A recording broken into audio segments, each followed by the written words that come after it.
ச்சே, நானே நடந்து போயிருந்தா கூட இந்நேரத்துக்கு வீட்டுக்கு போயிருந்திருப்பேன். அந்த அர்ஜுன் வந்து கூட்டிட்டு போறேன்னு சொன்னா நம்பி நின்னேன். இவ்வளவு நேரமா நின்னுட்டு இருக்கேன், இன்னும் காணல. இந்நேரம் நடந்து போயிருந்தா கூட போயிருந்திருப்பேன். அடுத்த பஸ்ஸே வந்துருச்சு, இன்னும் அவனை காணல. போலாம்பா போலாம்.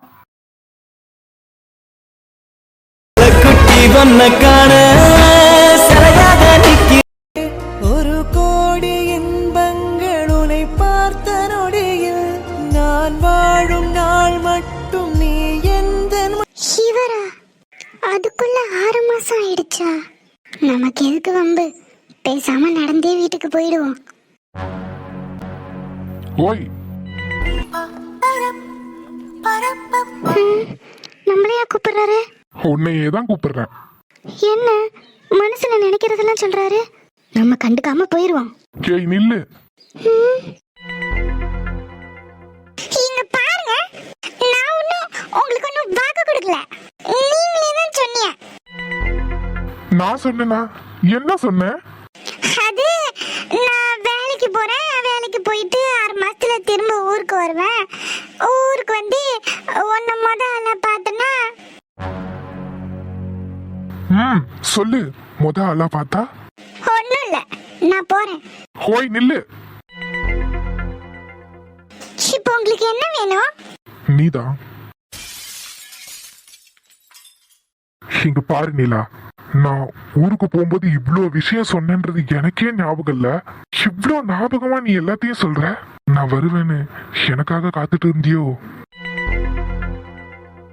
இல்லையே, அப்படிலாம் இல்ல. ஏய் சொல்லு, என்ன நீ மிஸ் பண்ண தானே? யாரு? நானா? ஆமா, சரி சொல்லு, மிஸ் பண்ண தானே? இல்ல, அப்படிலாம் ஒண்ணும் இல்ல. நான் உங்களை பத்தி நினைக்கவே இல்ல. அப்படியா? அப்புறம் பரவாயில்லையே, நல்லா போய் சொல்ற. நான் கூட 6 மாசத்துல நீ என்ன மறந்துடுவியோன்னு நினைச்சேன். மறக்கல. இது போதும் எனக்கு, மத்ததெல்லாம் தானா நடக்கும்.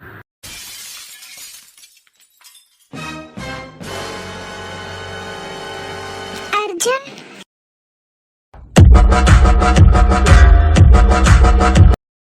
நிலா, பஸ் ஸ்டாண்ட்ல அந்த பொறுக்கியாவது வம்பு பண்ணானா?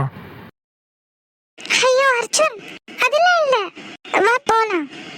என்னைக்காவது என்கிட்ட மாட்டுவ, அப்ப கவனிச்சுக்கிறேன்.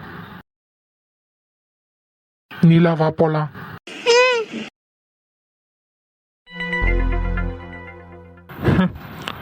என் நிலா மட்டும் ஓகே சொல்லட்டும், அதுக்கப்புறம் உன் வாயாலேயே என்ன மச்சான்னு சொல்ல வைக்கிறேன்.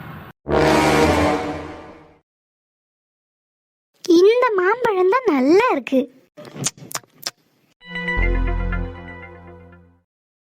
ஹேய் ஹேய், ஒண்ணுதான்.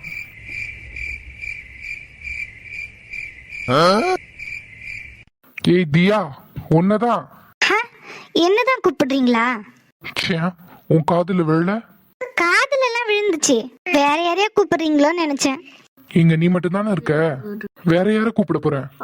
இங்க பாருங்க, என் பேரு தியா, தியா ஆதிதேவ். ஏய் கிடையாது. எப்படினாலும் நான் ஒன்னு தானே கூப்பிட்டேன். உனக்கு தெரியாது நான் ஒன்னதான் கூப்பிட்டேன்னு? தெரியாது.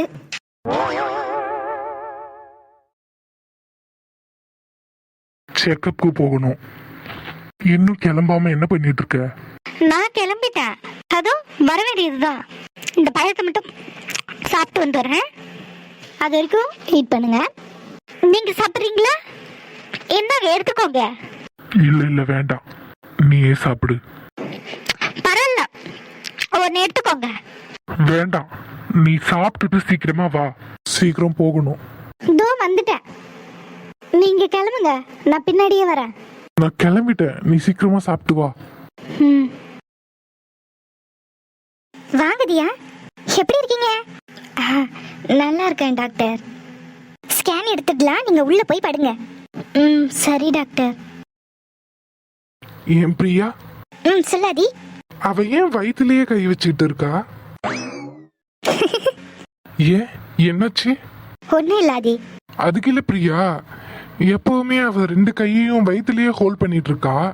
ஏதாவது வலிக்குதா என்னன்னு தெரியல. அவ எதுவும் சொல்லல. அதான் உனக்கு ஏதாவது தெரியுமான்னு கேட்டேன். அது ஒன்றும் இல்லை ஆதி, குழந்தையோட அசைவுகள்லாம் வர ஆரம்பிச்சிருச்சுல்ல, அப்போ அந்த குழந்தையோட மூமெண்ட் அவள் டச் பண்ணி ஃபீல் பண்ணியிருப்பா. அது போக போக அதுவே அவள் பழக்கமாயிடுச்சு. எப்பவுமே நின்னாலோ நடந்தாலோ கையை கொண்டு வந்து வயிற்றுல வச்சுக்கிட்டு அது அவள் ஹேபிட்டாவே மாறிடுச்சு. நீ பயப்படாத, அதெல்லாம் ஒன்றும் வலிக்காது. சரி பிரியா, நீ இங்கேயே வெயிட் பண்ணு, நான் போய் ஸ்கேன் பார்த்துட்டு வரேன். பிரியா நானும் வரலாமா? நோ ஆதி, எல்லா ஸ்கேனுக்கும் ஹஸ்பண்ட் அலோவ் பண்ண முடியாது ஆதி. நீங்க இங்கேயே வெயிட் பண்ணுங்க, நான் போய் பார்த்துட்டு குழந்தை எப்படி இருக்குன்னு நான் வந்து சொல்றேன். ஓகே? சரி பிரியா. இங்கேயே வெயிட் பண்ணு.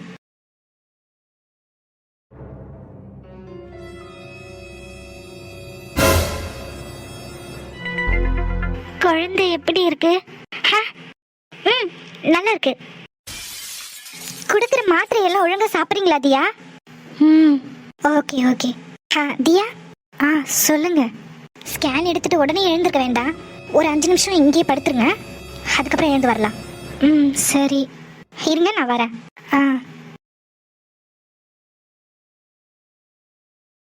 பிரியா, குழந்தை எப்படி இருக்கு? அது உனக்கு ஒன்று தெரியுமா பிரியா? தியா என்னை விட்டு போய் என் வாழ்க்கையில ஒண்ணுமே இல்லைன்னு நினைக்கும் போதுதான் இப்படி ஒரு மிராக்கிள் நடந்துச்சு. நான் எதுவுமே தேவையில்லை வாழ்க்கையில நினைச்சிட்டு இருந்தப்பதான் நீ எனக்கு கால் பண்ண, அந்த உண்மையை எல்லாம் சொன்ன. எனக்கு யாருமே இல்லைன்னு நினைச்சிட்டு இருந்தப்போ நான் இருக்க அப்பான்னு சொல்லிட்டு அவன் எனக்காக வந்த மாதிரி இருந்துச்சு பிரியா. அவன் எப்போ இந்த பூமிக்கு வருவான்னு காத்துக்கிட்டு இருக்கேன். அவன் கண்ணு மூக்கு எல்லாம் எப்படி இருக்கும்? கண்டிப்பா அவன் என்ன மாதிரி தான் இருப்பான். ஹாதி, நான் கேக்குறேன்னு தப்பா நினைச்சுக்காத. வார்த்தைக்கு வார்த்தை அவன் அவன் சொல்றியே, அந்த குழந்தை ஆனா பெண்ணான்னு நீ எப்படி முடிவு பண்ண? நான் இன்னும் ஒன்னு மாதிரி டாக்டரா குழந்தையோட ஜெண்டர்லாம் கண்டுபிடிக்க? ஆனா என் உள் மனசு சொல்லுது அது பையன்தான்னு. எனக்காக வந்தவன். யூ நோ வாட், நான் இப்போ முன்னாடி நின்று உட்காந்து பேசுறேன்னா அதுக்கு காரணமும் என் பையன்தான். வாழ்க்கையவே வெறுத்து போயிருந்த இப்போ அவனுக்காக, அவன் ஒருத்தனுக்காக வாழணுன்ற ஆசையே வந்திருக்கு. இன்னும் கொஞ்சம் மாசம்தான், ஆனா என்னால வெயிட் பண்ணவே முடியல பிரியா. அவனை பார்க்கணும் பார்க்கணும், அது மட்டும்தான் என் மனசுல இருக்கு. ஹாதி, உன்னோட ஃபீலிங்ஸ் எனக்கு புரியுது. நீ எந்த அளவுக்கு உன் குழந்தை மேல பாசம் வச்சிருக்கன்னு தெரியுது. ஆனா உன் குழந்தை மட்டும் நல்லா இருந்தா போதும்னு நினைக்காத பிரியா. இத்தனை நாள் உன் குழந்தை பத்தியே யோசிச்சுட்டு இருந்தியே, அதை சுமக்கிற உன் ஒய்ஃபை பத்தி யோசிச்சியா?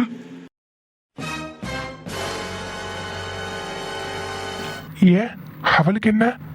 என்ன அதி, நீ ஒவ்வொரு டைமும் செக்கப்புக்கு வரும்போது உன்கிட்ட சொல்லி சொல்லி அனுப்புறேன், அவளை சந்தோஷமா பாத்துக்கோ சந்தோஷமா பாத்துக்கோன்னு. ஒரு அப்பாவா நீ ஜெயிச்சிருக்கலாம், ஆனா ஒரு புருஷனா தோத்துட்ட. ஹே, என்ன சொல்ற? நான் என்ன பண்ணன? நீ உன் குழந்தைய பத்தி மட்டும்தானே யோசிச்ச. நான் உன்கிட்ட ஒவ்வொரு டைமும் செக்கப் பொழிச்சு போகும்போது என்ன சொல்லி அனுப்பினேன்? அவகிட்ட நல்ல முறையில பேசி அவளை சந்தோஷமா வச்சுக்கோன்னு சொன்னேன்ல. தியா எக்ஸ்ட்ரீம் ஸ்ட்ரெஸ்ல இருக்கா. இங்க பாராதி, அவ சிரிச்சாதான் உன் குழந்தை சிரிக்கும், அவ அழுதா உன் குழந்தையும் அழும். அவ சந்தோஷமா இல்ல. நீ பண்றது பெரிய தப்பு ஆதி. இப்பதான் ஸ்கேன் பார்த்துட்டு வரேன். அவ ஒழுங்கா சாப்பிட்றாளா? டேப்லெட்லாம் ஒழுங்கா போடுறாளா? ஏதாவது உனக்கு தெரியுமா? அவ ஒழுங்கா சாப்பிட்றா. டைமுக்கு சாப்பாடு கொடுக்க சொல்லி ஆள்லாம் கூட ரெடி பண்ணி வச்சிருக்கேன். அவங்க கரெக்டான நேரத்துக்கு அவளுக்கு என்னென்னலாம் தேவையோ அதெல்லாம் எடுத்துட்டு போய் கொடுத்துருவாங்க. சூப்பராதி, பரவாயில்லையே. கரெக்டான நேரத்துக்கு அவளுக்கு என்னென்ன ஃபுட்டு கொடுக்கணுமோ அதுக்கெல்லாம் ஆள் அப்பாயின்மெண்ட் பண்ணிருக்கியே. அவ நீ கொடுத்த எல்லாத்தையும் ஒழுங்கா சாப்பிட்டாளா? அதை கண்காணிக்கிறதுக்கு யாராவது ஆள் வச்சிருக்கியா? யாராவது ஒருத்தவங்க கிட்ட இந்த ஃபுட்டை கொண்டு போய் தியா கிட்ட கொடுங்கன்னு சொல்ல போற, அவங்க கொண்டு போய் கொடுப்பாங்க. ஆனா அதை அவ சாப்பிட்டாளான்னு தெரியல. என்ன ஆதி, நீ எவ்வளவு பொறுமையானவன். உன்கிட்ட நான் இதை எக்ஸ்பெக்ட் பண்ணவே இல்லை ஆதி. அவ மேல தப்பு இருக்கலாம், ஆனா அவ பண்ணின தப்புக்கு தண்டனை கொடுக்கறதுக்கு இது நேரம் கிடையாது ஆதி. அதை நல்லா புரிஞ்சுக்கோ. குழந்தையோட growth கம்மியா இருக்கு. பிரியா, என்ன சொல்ற? ஆமா ஆமாதி, இந்த மாசத்துக்கு இவ்ளோ வெயிட் இருக்கணும்னு ஒரு கணக்கு இருக்கு. உன் குழந்தை கரெக்டான வெயிட்டும் இல்ல, வளர்ச்சியும் குறைவா இருக்கு. ஏய், என்ன சொல்ற? நான் அப்ப சொன்னதுதான் இப்பவும் சொல்றேன். உன் பொண்டாட்டி எப்படி இருக்காளோ அப்படிதான் உன் குழந்தை இருக்கும். அவளை ஆரோக்கியமா சந்தோஷமா வச்சுக்க பாரு. இல்லைன்னா பாதிக்கப்பட போறது உங்க குழந்தை தான். அதை நல்ல மைண்ட்ல வச்சுக்கோ. உனக்காக இல்லாட்டியும் உன் குழந்தைக்காகவாது உன் கோவத்தெல்லாம் தூக்கி போட்டுதான் ஆகணும். இனியும் அந்த கோவத்தை தூக்கிட்டு திரிஞ்ச, அதுக்கப்புறம் நீ சில விஷயங்களை இழக்க நேரிடும், பாத்துக்கோ. தியாவை வர சொல்றேன், பார்த்து கூட்டிகிட்டு போ. அவளை நல்ல முறையில பாத்துக்கோ. அவ்வளவுதான் என்னால சொல்ல முடியும். அப்புறம் நாளைக்கு ஏதாவது காம்ப்ளிகேஷன் வந்து நின்றுட்டு அழுதினா என்னால ஒன்றும் பண்ண முடியாது. ஆதி, கொடுக்குற டேப்லெட்டை ஒழுங்கா சாப்பிட சொல்லு. சாப்பாடையும் ஒழுங்கா சாப்பிட சொல்லு. அவ சாப்பிடுவான்னு நினைச்சுக்கிட்டு அவளை கண்டுக்காம இருக்காத. பக்கத்துல இருந்து சாப்பிட்றாளா இல்லையான்னு கவனி. அவளுக்கு பிடிச்சதை தயவு செஞ்சு வாங்கி கொடு. அவ்வளவுதான் நான் சொல்லுவேன். அதுக்கப்புறம் உன் விருப்பம். சாரி பிரியா, இந்த மரமண்டைக்கு இப்பதான் புரியுது. அவளை தண்டிக்கிறேன்னு என் குழந்தையும் தண்டிச்சிட்டல. அவனை நல்லபடியா பார்த்து கொண்டு தான் நான் நினைச்சேன். ஆனா அவ மேல இருக்கிற கோவத்துல என் பையனை. ஹாதி, எமோஷன் ஆகாத. இந்த டைம்ல நீ தான் அவளுக்கு ஆறுதலா இருக்கணும். நீயும் எமோஷனல் ஆகிட்டு அவளையே எமோஷனல் ஆகி ப்ராப்ளமை கிரியேட் பண்ணிடாதீங்க. பாரு, இப்பவும் ஒன்றும் இல்லை. கொடுக்குற மாத்திரை மருந்தை ஒழுங்கா அவளை சாப்பிட சொல்லு. ஒழுங்கா ஹெல்தியான ஃபுட்டை ஒழுங்கா சாப்பிட சொல்லு. நல்ல ரெஸ்ட் எடுக்க சொல்லு. Everything will be fine. இதையெல்லாம் கரெக்டாக ஃபாலோ பண்ணிட்டு நெக்ஸ்ட் செக்கப்க்கு வாங்க. அவளை வர சொல்றேன், பார்த்து கூட்டிட்டு போ.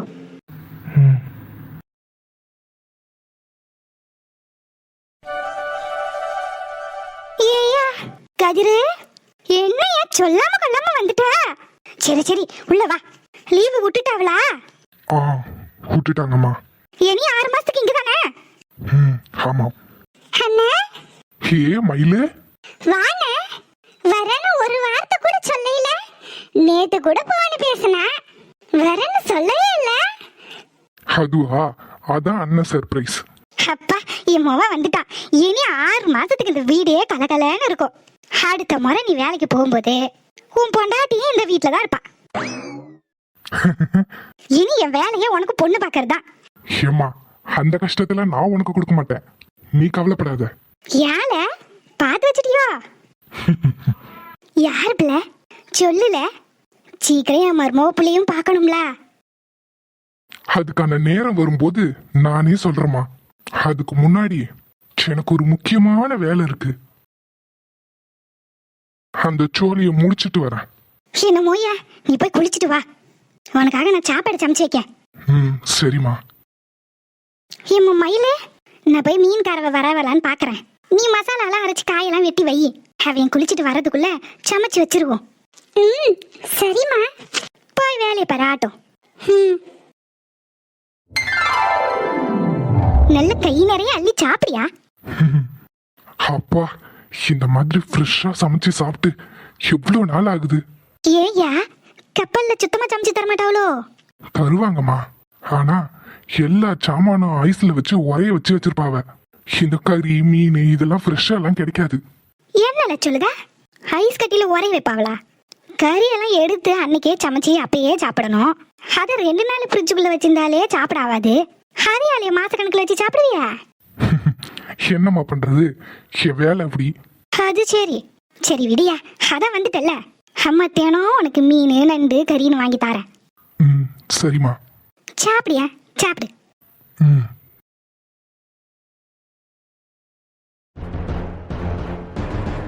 ஹலோ.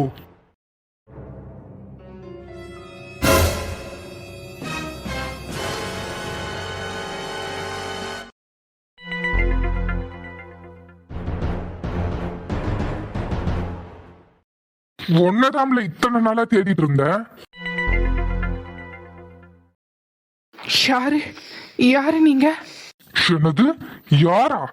இப்ப தெரியும் நான் யாருன்னு. ஐயா மச்சான். என்னல சொன்ன, திரும்ப சொல்லு. மச்சான். இப்போ தெரியுதா நான் யாருன்னு? மச்சான், நீங்க என்ன இங்க இருக்கீங்க? லீவுக்கு வந்தீங்களோ? என் தங்கச்சியை ஏமாத்தி தாலி கட்டி கூட்டிட்டு போயிட்டு 2 நாள்ல துரத்தி விட்டவன் நீ. உன்னை தாம்ல தேடிட்டு இருந்தேன். இந்த 6 மாசமும் உன்னை ஆள் வச்சு வலை வீசி தேடிட்டு இருந்தேன். வந்த உடனே வேலையா உன் கதையை முடிக்கிறதுக்கு தான் வந்திருக்கேன். வக்கீல் எல்லாம் பார்த்தாச்சு, ஜாமீனும் முன்னுக்கே எடுத்தாச்சு. இன்னும் பாக்கி உன் சோழியை முடிக்கிறது மட்டும்தான். ஐயோ மச்சான், ஒன்றும் பண்ணிடாதீங்க. நானே வேலை தேடிட்டு இருந்தேன். சம்பள காட்சி பார்த்தல, அவளை கூட்டி வீடு எடுத்து வாடகைக்கு வச்சு மளிகை சாமான் கரண்ட் பில்லுன்னு கட்டுப்படி அவளை மச்சான். எதுக்குல கல்யாணம் பண்ணா? எதுக்கு தெரியாம திருட்டுத்தனமா கூட்டிட்டு போனா? இதெல்லாம் வாங்கி வைக்க துப்பு இல்ல. என் வீட்டு பிள்ளைய கூட்டிட்டு போய் அதுவும் போலீஸ் ஸ்டேஷன்ல கூட்டி போய் கல்யாணம் பண்ணிட்டு விட்டுட்டு போற அளவுக்கு உனக்கு தைரியம் வந்துருச்சு. மச்சான் என்னை மன்னிச்சிருங்க மச்சான். இந்தா இப்பவே மயில கூட்டிட்டு போறேன். இந்த கடையில தான் வேலை பார்க்க. நல்ல சம்பளம் தராவ. நல்ல வேலை சம்பளம் வந்த உடனே நானே மயில கூட்டிட்டு போகணும்னு நினைச்சேன். இது நான் 4 அப்பலன்னா நீ அதை பத்தி நினைச்சிருப்ப. சிந்தாரில என் தங்கச்சிய கண் கலங்காம பாத்துக்கிற. இன்னொரு தடவை கண் கலங்கி வந்து நின்னா மவனை உன்னை கொலை பண்ண கூட தயங்க மாட்டேன் பாத்துக்கோ. இல்ல மச்சான், நான் அப்படிலாம் பண்ண மாட்டேன். ஏதோ குடும்ப சூழ்நிலை, பணப்பற்றாக்குறை, அதனால அப்படியே நடந்துருச்சு. மயில நான் கூட்டிட்டு போய் பாத்துக்கிறேன் மச்சான். தாங்குறேன். நான் இப்பவே வீட்டுக்கு கிளம்புறேன். இங்க பாரு, மறுபடியும் சொல்றேன், அவ கண்ணு கசக்கிட்டு வந்து நின்னா அடுத்து யோசிக்கவும் மாட்டேன், உன்கிட்ட பேசவும் மாட்டேன். சோழிய முடிச்சுட்டு போயிட்டே இருப்பேன். ஐயோ அப்படிலாம் எதுவும் நடக்காது. நான் கூட்டியே பாத்துக்கிறேன். ஆட்டும் கிளம்பு. இந்தா வர மச்சான்.